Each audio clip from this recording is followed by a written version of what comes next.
Hey guys, this is Austin, and today I'm here with my top 5 gaming life hacks. You know, because I'm really good at this stuff.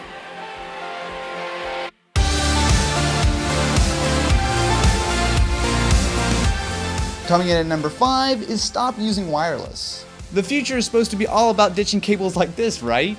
While my setup isn't the best example, going wired actually isn't a bad idea. The most obvious example is wired versus wireless internet. If I compare running my Xbox One on Wi-Fi versus being plugged straight into my router, you can see there's a decent difference, especially in the download speed and importantly for gaming, the latency. Not only can plugging in help improve things like your ping, but it can also help you avoid lag due to random interference, especially in areas with tons of Wi-Fi signals. While sometimes running Ethernet cables all over your house isn't practical, it can help you avoid some problems. Something that's also easy to overlook is plugging in your controller.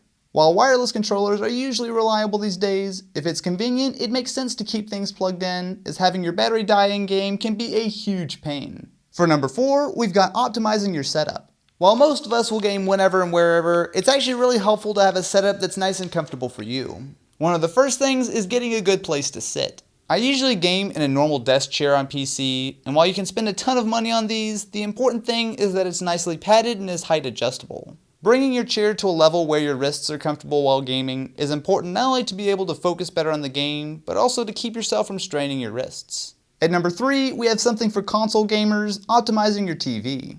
If you like to game on a PC, odds are you're using a monitor, but if you game on a console, using a TV makes a lot of sense. Compare a decent PC monitor to a much bigger TV, and you'll see there's actually not a huge price gap. One of the big differences is that TVs tend to do a lot of processing to make the image pop, which can add a bit of lag, where monitors tend to take the signal without messing with it too much. Luckily, you can minimize this on most TVs by turning on game mode. Dig into your menu until you find picture options and switch over to game mode.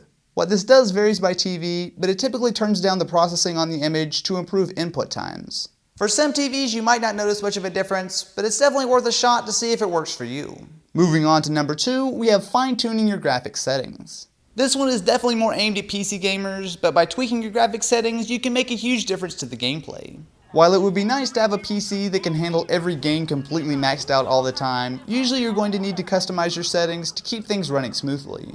Ideally, you want your game to be running at least 60 frames per second, which is the max refresh rate of most monitors. The best way to measure your frame rate is with a tool called Fraps.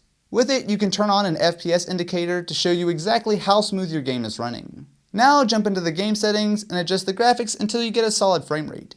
There are also tools that can help you work out settings like Nvidia's GeForce Experience and AMD's Gaming Evolved, but I prefer to figure out things manually. Once you get everything set up correctly, you should notice a massive difference. And finally, at number 1, we have dialing in your control sensitivity. When you're playing a game, it's tempting to just jump right in. However, spending some time fine-tuning your controls can be a big help. Most games default to a fairly low sensitivity, which is great for people who are new to the game and just want to have a bit of fun, but as you get better, it can really slow you down.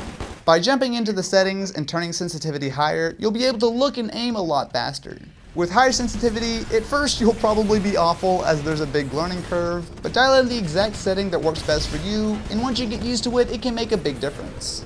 If you're playing on PC, the advantage can be even bigger.